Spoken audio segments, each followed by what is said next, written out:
80% was for Liz Cheney.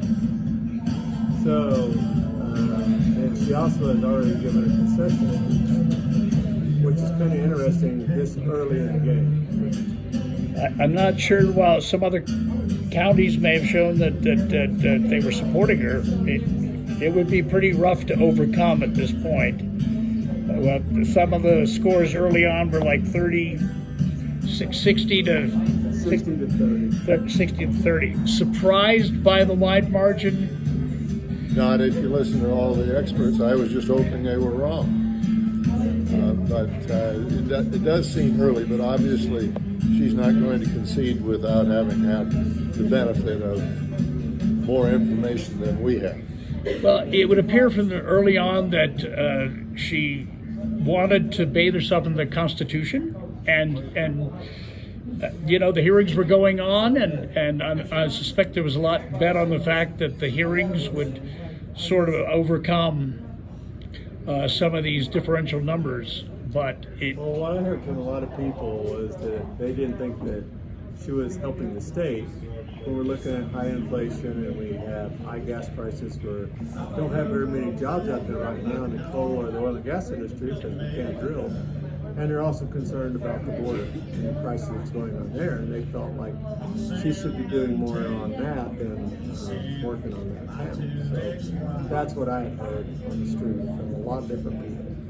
Well, what does this say about the state and the fact that some feel in order to have their voice heard in the primary, that's the only place to have it heard? Well, we also only have one representative. We're not the only state with one representative. No, but we're one of. But if you want to have anything to do with the election of your representative, then you need to be in the Republican primary. Should she have come back to the state and just taken the gloves off and started whaling? I mean, is that what she would need to have done to overcome some of the?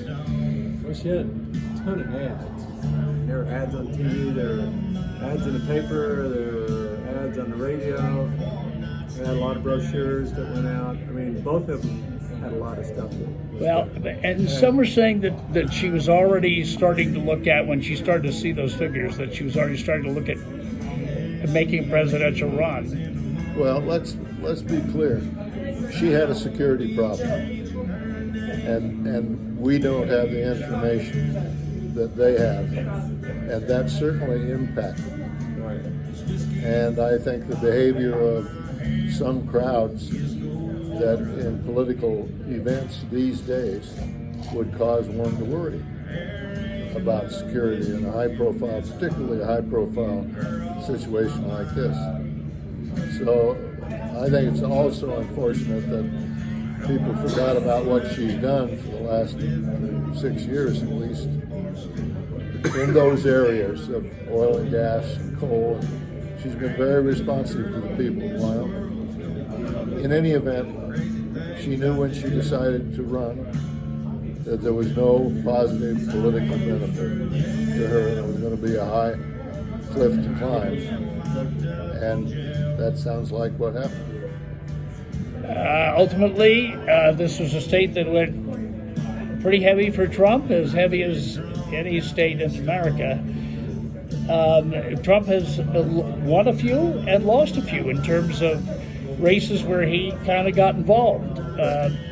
He'll be very happy with this. Well, I'm sure he came here. This was his top priority. He kind of made this one personal. I'd say. Yeah. 19% of the vote in. I'd like to see 70% of the vote in, 80% of the vote in. But it's going to be a while before that's going to happen. Ultimately, what do you think? You think it will narrow a little bit? I don't know. Depends on what counties are. Yeah, it really depends on the county. I agree. Teton County is heavily Democrat county. I think if a lot of those people change to vote for Harry, that'll make some difference there.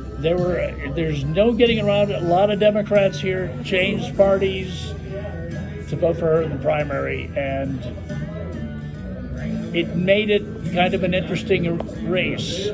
Well, if it was 30 points, it wouldn't have made any difference anyway. Yeah. But you have to say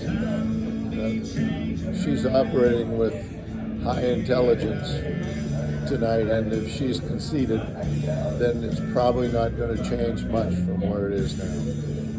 You know, this is an important race for not only Wyoming, but for the rest of the country. But we also have some important races that we're watching, our statewide elected races that we're watching here in Cheney County, as well as the other counties that everybody's watching. Well, that's been predominant, you know, here tonight, and certainly leading up to it.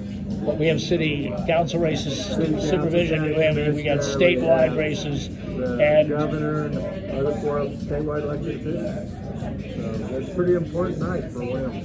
It is, and it's important how much that carries down ballot here. And that's what I find interesting at this stage. Governor, your hope for politics in the near future here, do you hope it gets a little less contentious and a little more conciliatory? I would hope this isn't typical. Hopefully everybody feels that way. Well, I really hope so. I mean, it has to happen. It's not the way to run the show.